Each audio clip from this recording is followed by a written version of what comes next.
Bismillahirrahmanirrahim. Assalamualaikum warahmatullahi wabarakatuh. Alhamdulillahirabbil alamin. Hamdan syakirin, hamdan na'imin, hamdan yu'afi ni'amah wa yukafi'u mazidah. Ya Rabbana lakal hamdu kama yanbaghi li jalali wajhikal karim wa 'azimi sultani. Raditu billahi rabba wa bil islami dina wa bi Muhammadin nabiyya wa rasulah. Rabbi zidni ilma warzuqni fahma. Amin ya rabbal alamin. Alhamdulillah, hari ini kita masih diberikan kesehatan oleh Allah untuk menjalankan ibadah puasa Ramadan di 10 hari pertama, di mana di 10 hari pertama ini Allah menurunkan rahmatnya untuk kita semua. Sudahkah kita menjalankan kewajiban kita? Dan sudahkah kita memperbanyak amalan sunnah kita? Semoga kita bisa memaksimalkan Ramadan ini dengan amalan yang lebih baik lagi. Amin. Materi kultum kita hari ini tentang akhlak dengan tema Rasulullah Shallallahu Alaihi Wasallam, teladan kehidupan. Sungguh sangat beruntung umat Islam.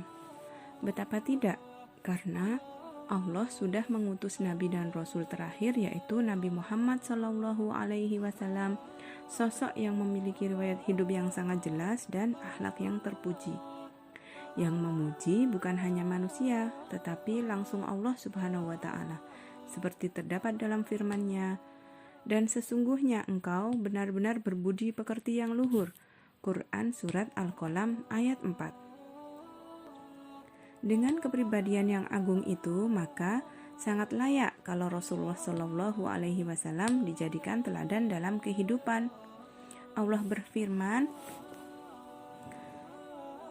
Laqad kana lakum fi Rasulillahi uswatun hasanatun liman kana yarjullah wal yawmal akhirah wa dzakarallaha katsira.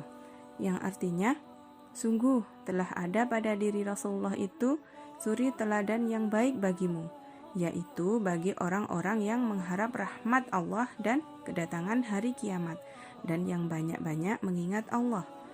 Quran Surat Al-Ahzab ayat 21. Pernyataan Allah Subhanahu wa Ta'ala terhadap keteladanan sosok Nabi Muhammad Sallallahu Alaihi Wasallam sejalan dengan misi yang diemban Rasulullah Shallallahu Alaihi Wasallam sendiri, yaitu aku diutus untuk menyempurnakan akhlak manusia. Bercermin dari ini, sudah sangat sepatutnya umat Islam mempelajari dan memahami sirah Nabi Muhammad Shallallahu Alaihi Wasallam. Tujuannya agar ia bisa menggambarkan hakikat Islam yang menjelma dalam kehidupan Nabi Shallallahu Alaihi Wasallam, sehingga dapat meneladani beliau. Dr. Said Ramadan Al-Buti dalam kitab Fikih Sirah An-Nabawiyah Ma'amujaz li Tarikh Al-Khilafah Ar-Rasyidah merinci beberapa tujuan ketika mempelajari dan memahami sirah Nabi Muhammad Sallallahu Alaihi Wasallam. Yang pertama, untuk menegaskan bahwa Nabi Muhammad Sallallahu Alaihi Wasallam bukan sekedar sosok yang paling cerdas dan jenius pada masanya, tetapi seorang Rasul yang disokong oleh Allah Subhanahu wa Ta'ala dengan wahyu serta taufik dari sisinya. Yang kedua, agar setiap muslim menemukan potret ideal yang bisa diteladani dalam menjalankan seluruh kehidupannya, dijadikan pedoman utama dalam seluruh aktivitasnya. Tidak diragukan lagi, setiap kali seseorang mencari contoh ideal dalam salah satu aspek kehidupan, niscaya dia akan mendapatinya pada sosok Rasulullah Shallallahu Alaihi Wasallam dalam rupa yang sangat jelas dan lengkap. Ketiga, salah satu jalan untuk memahami kitabullah Al-Quran sehingga kita bisa merasakan semangat dan maknanya. Sebab banyak ayat Al-Quran hanya dapat ditafsirkan dan dijelaskan dengan mencermati berbagai kejadian yang dialami Rasulullah Shallallahu Alaihi Wasallam, serta bagaimana sikap beliau menghadapi peristiwa itu. Yang keempat, agar setiap muslim dapat menghimpun porsi terbesar wawasan dan pengetahuan Islam yang benar, baik yang terkait dengan akidah, hukum, maupun akhlak dari sosok Rasulullah Shallallahu Alaihi Wasallam. Pasalnya, tidak perlu diragukan lagi, kehidupan Nabi Shallallahu Alaihi Wasallam adalah gambaran hidup dari seluruh prinsip dan hukum Islam. Yang kelima, dengan memahami sirah Nabi Muhammad Shallallahu Alaihi Wasallam, para pendidik dan para pendakwah memiliki contoh yang hidup tentang bagaimana mendidik dan mengajar. Sebab Nabi Muhammad Shallallahu Alaihi Wasallam adalah guru, pendidik, pemberi nasihat sekaligus pengajar utama yang tidak pernah lelah mempraktikkan cara mendidik dan mengajar yang efektif melalui beberapa tahapan dakwahnya. Beruntung sekali umat Islam di Indonesia sering melakukan pembacaan kisah Maulid Nabi Muhammad Shallallahu Alaihi Wasallam dan mengkaji berbagai sisi kehidupan Nabi Muhammad Shallallahu Alaihi Wasallam. Sekarang tinggal bagaimana kita menghayati dan meneladani contoh kehidupan Nabi yang penuh dengan kemuliaan tersebut. Banyak sudah penulis yang berusaha mengabadikan kisah Nabi Muhammad Shallallahu Alaihi Wasallam. Semakin digali, semakin banyak sisi kehidupan beliau yang bisa dijadikan teladan. Sebagian penulis ada yang menuliskan tentang visi Rasulullah, sebagian lagi dari sisi kepemimpinannya, sebagian lagi ada yang mengkaji episode-episode kehidupan Rasulullah Shallallahu Alaihi Wasallam. Semakin digali, semakin lengkap sisi keteladanan Rasulullah Shallallahu Alaihi Wasallam. Untuk memahami pengaruh dakwah Rasulullah dalam kehidupan masyarakat jahiliyah ketika itu dapat kita lihat dari pernyataan-pernyataan yang diakui oleh para sahabat beliau. Ja'far bin Abi Thalib pernah mengungkapkan kepada Raja Habasyah tentang kondisi bangsa Arab pra-Islam.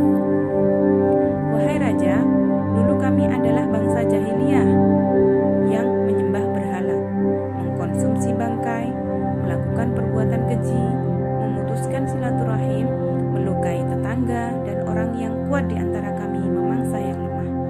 Kami terus seperti itu sampai Allah mengutus seorang Rasul dari bangsa kami kepada kami. Ucapan serupa diungkapkan oleh Mughirah bin Al-Asadi yang menjadi juru bicara kaum muslimin terhadap Raja Persia Yazdaj. Mughirah berkata, adapun yang kamu sebutkan tentang kondisi buruk, memang tidak ada kondisi yang lebih baik dari kami. Adapun tentang kelaparan, tidak ada kelaparan yang serupa dengan kelaparan kami. Kami memakan kumbang, ja'lan atau sejenis kumbang, kalajengking dan ular. Kami menilai itu sebagai makanan. Adapun rumah kami, itu tak lain adalah hamparan tanah. Kami tidak mengenakan pakaian kecuali pakaian yang kami pintal dari bulu-bulu unta dan bulu-bulu kambing. Agama yang kami anut adalah sebagian dari kami membunuh dan mencemburui sebagian yang lainnya. Sungguh, salah seorang dari kami niscaya mengubur hidup-hidup anak perempuannya, karena benci sang anak akan mengkonsumsi makanannya. Kondisi kami sebelum hari ini adalah seperti yang kamu sebutkan. Lalu Allah mengutus seorang laki-laki yang kami kenal. Kami mengenal garis keturunannya, dan kami pun mengenal muka dan tempat kelahirannya. Ahmad Ratib Armus dalam The Great Leader, Strategi dan Kepemimpinan Muhammad Sallallahu Alaihi Wasallam mengungkapkan bahwa Nabi Muhammad telah meletakkan pondasi negara Islam yang agung dan telah menyempurnakan juga orang-orang yang membangunnya, yakni para pengikut dan sahabatnya. Tambahnya lagi, karena itu mempelajari sisi kepemimpinan sosok Nabi Muhammad SAW dapat memberikan cahaya kepada jalan terpenting dalam rangka membangkitkan kembali kaum muslimin. Pemahaman yang baik terhadap sirah nabawiyah akan menjadikan seseorang termotivasi oleh kepribadian Rasulullah atau mengikuti arahan-arahannya. Seperti yang terjadi pada seorang anak muda yang bernama Sultan Muhammad Al-Fatih. Dia terobsesi mengikuti apa yang pernah diprediksikan oleh Rasulullah SAW bahwa Konstantinopel akan jatuh ke dalam pelukan Islam. Panglima yang terbaik adalah panglima pada saat itu, dan tentara yang terbaik adalah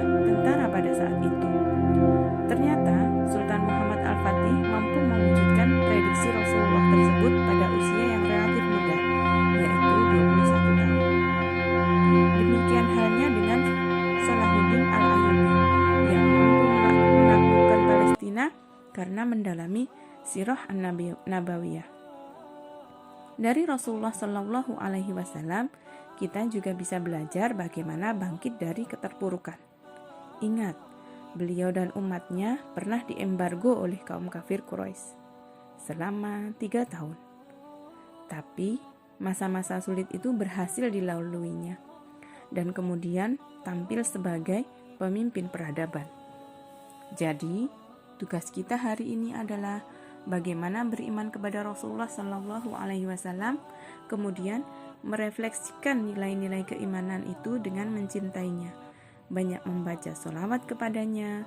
Selanjutnya kita meneladani seluruh sisi kehidupan Rasulullah Shallallahu Alaihi Wasallam dan memotivasi diri kita untuk berakhlak seperti beliau, merealisasikan cita-citanya, serta menyebarkan dakwah sebagaimana yang disampaikan oleh Rasulullah Shallallahu Alaihi Wasallam. Semoga kita juga nantinya bisa menjadi salah satu orang yang membebaskan Palestina. Amin.